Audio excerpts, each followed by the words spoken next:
Okay, before we dive into the last day of section 7.1, let's review something we had earlier in the year, multiplying by a conjugate. If I gave you 1 plus the square root of 7 and asked you to multiply by the conjugate, of course you'd want to multiply by the same terms, a 1 and a root 7, but would want to change the sign from a plus to a minus. And the trick here is we're getting rid of the radical. So first term is 1 times 1 is 1. Then we're going to have a 1 times negative root 7 or minus root 7. And then we're going to have a root 7 times 1, a plus root 7. And then we're going to have a root 7 times root 7, which is 7, and it's going to be minus 7. So these terms in the middle, the plus and minus root 7s, will cancel, and we're left with 1 minus 7, which is negative 6. So that was multiplying by a conjugate, and we're going to need a similar strategy here when we finish this up. Here we have using Fundamental Identities Day 3, rewrite the trig expression, and this has a calculus tie-in. That's a symbol from calculus. So rewrite this quantity, this term, so that it is not in fractional form. And we're going to multiply by the conjugate. So we have our 1 over 1 plus sine. And we're going to multiply by the conjugate 1 minus sine x. And if we do it to the numerator, it's only fair that we also do it to the denominator, same term. So when we multiply across our numerators, we're going to have just simply 1 minus sine x.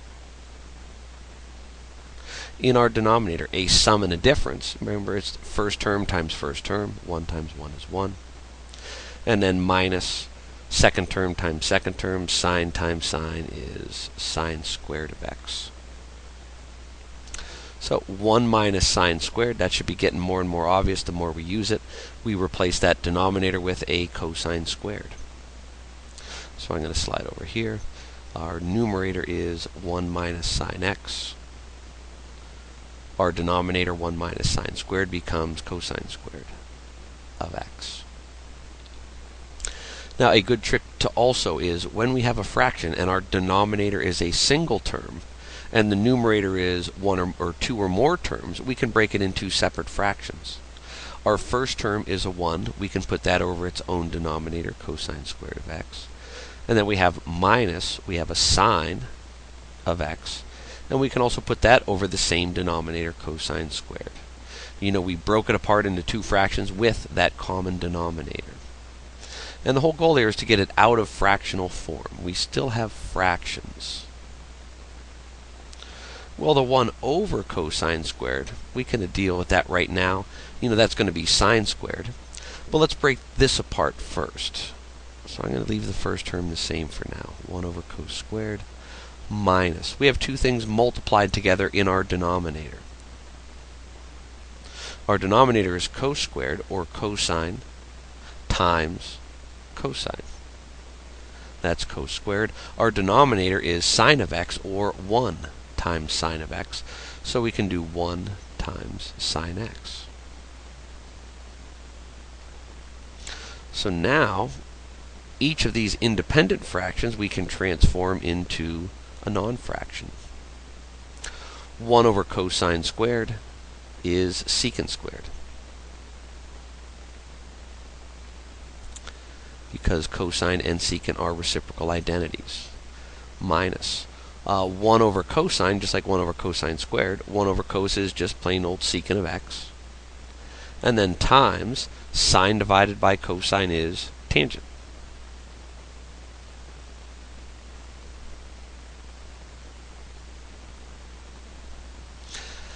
Now the whole goal was said, get it so it's not in fractional form. And we definitely have it in not fractional form.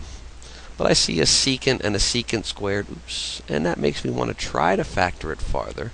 I don't know if this is going to get us anywhere. We did fulfill what the directions said, and no fractions are left. But let's see what happens when we factor out a secant, out of this term. So we're going to have a secant left inside. And then minus, we factored this secant out, so we just have a tangent left. Tan of x. Let's see, we factor, can we do any more with that? No, not really.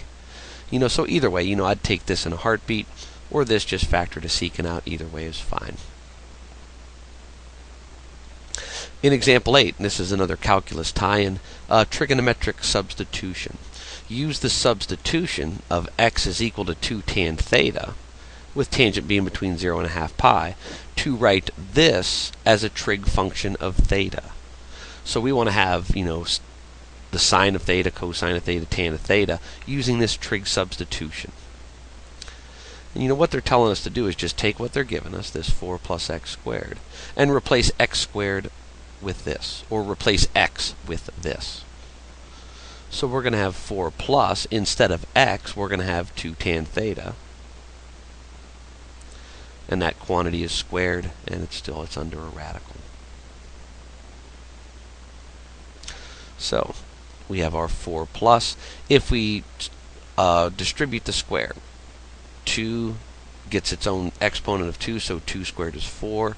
And then the trig function tan also gets that square, tan squared theta.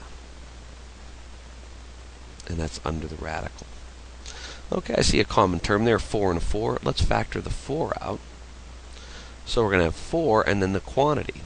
Well, we factored a 4 out. There's a 1 as a placeholder. And then plus, we factored this 4 out, so there's still just a tan squared of theta. And 1 plus tan squared of theta. Every time you see those squared trig functions, think about those Pythagorean identities. 1 plus tan squared, we can replace with secant squared.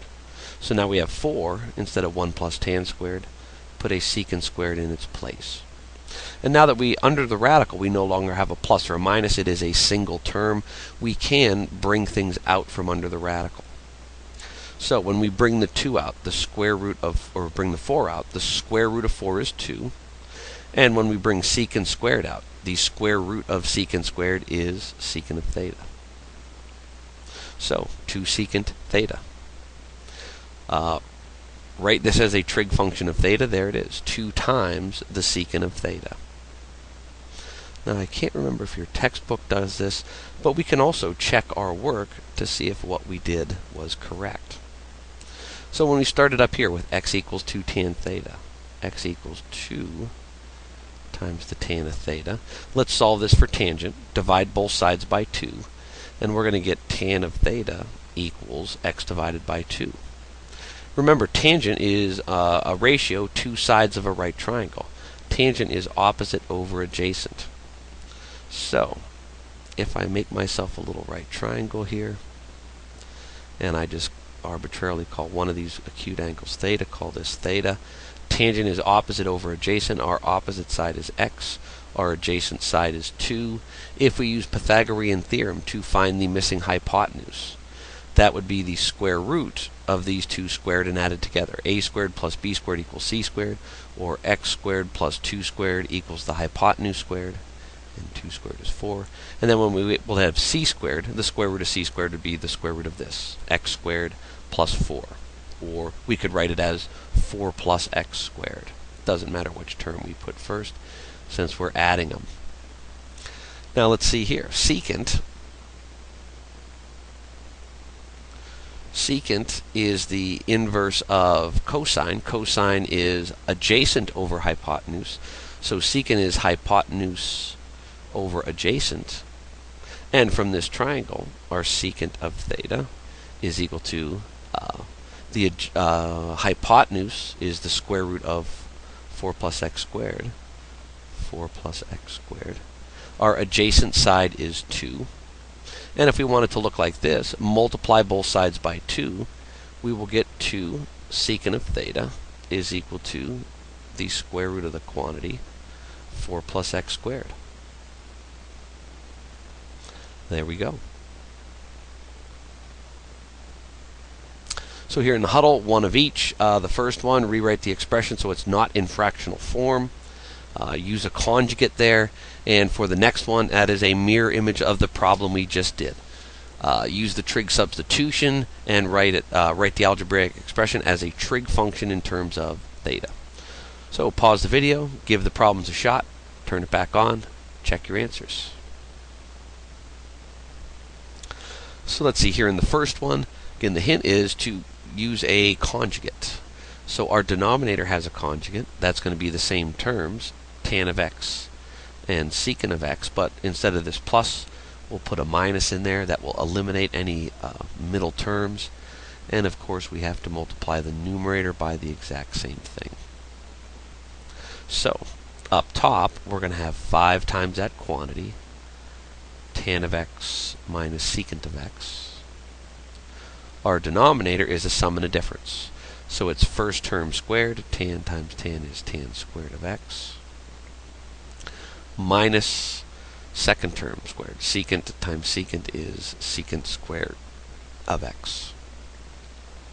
Back to the Pythagorean identities, that is a manipulation of one of the Pythagorean identities, and that becomes a 1. So this is all replaced with a 1. And you know, anything divided by 1 is just itself, so we have 5 times the quantity tan x minus secant x. Again, we've fulfilled the directions. It is not in fractional form any longer.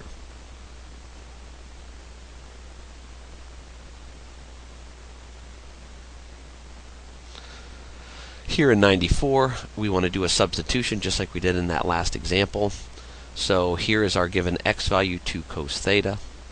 We're going to have 64 minus 16 times this, substituted in for our x, 2 cos theta, quantity squared, and we're under a radical. So 64 minus, we have our 16. Let's square this. Distribute the square to each term. 2 squared is 4. And then we'll have cos squared theta, and we're still under a radical. So let's distribute that 16. We're going to have 64 minus 16 times 4 is 64, ooh, just like we have there, and then times the cos of theta. Since we have a 64 in both terms, let's factor that out.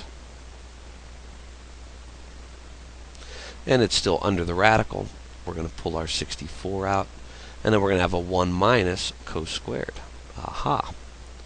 1 minus cos squared, that is a manipulation of a Pythagorean identity, and that is just sine squared. So now we have a single term under here that's all multiplied together. We can, if possible, pull stuff out from under the radical by taking the square root of it.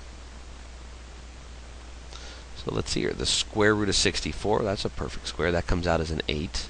The square root of sine squared comes out as sine. 8 sine theta. And there's our answer. And just like we did in the last problem, we can verify that that is in fact true. Let's take what they gave us and solve it for cos. So we divide both sides by 2, and we would get the cos of theta equals x over 2. And we can set up an arbitrary right triangle. Just call this angle theta. Cosine is adjacent over hypotenuse. Adjacent is 2, or adjacent would be x. Hypotenuse would be 2. So this missing side would be the square root of the hypotenuse squared minus the leg squared. 4 minus x squared, again, just by using the Pythagorean theorem. So we solve this down to sine of theta. So from this angle, let's see what's going on with the sine of theta. Sine of theta, sine is opposite over hypotenuse, or for this triangle, our opposite side is our radical, 4 minus x squared, over hypotenuse. Hypotenuse is 2. If we multiply both sides by 2, we're going to get 2 sine theta equals our radical, 4 minus x squared. But this doesn't look exactly like we found here in the last example. What would we do to 2 sine theta to get it look like 8 sine theta? Well, we're going to multiply both sides by 4. Put a 4 here, multiply by a 4 here. So now on the left, we will have 8 sine theta, just like we were looking for. And now we have 4 times the radical 4 minus x squared. Remember, if something comes out from under the radical, we square root it. If by chance we want to put something under the radical, we square it. So if we tuck that 4 under the radical, we square it and put a 16 under, and then we have it multiplied by the quantity that was already there, 4 minus x squared.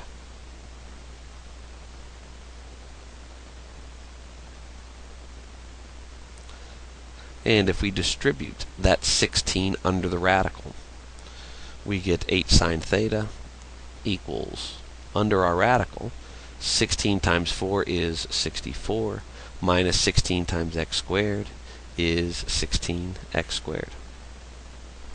Just like we started the problem with, the square root of 64 minus 16x squared.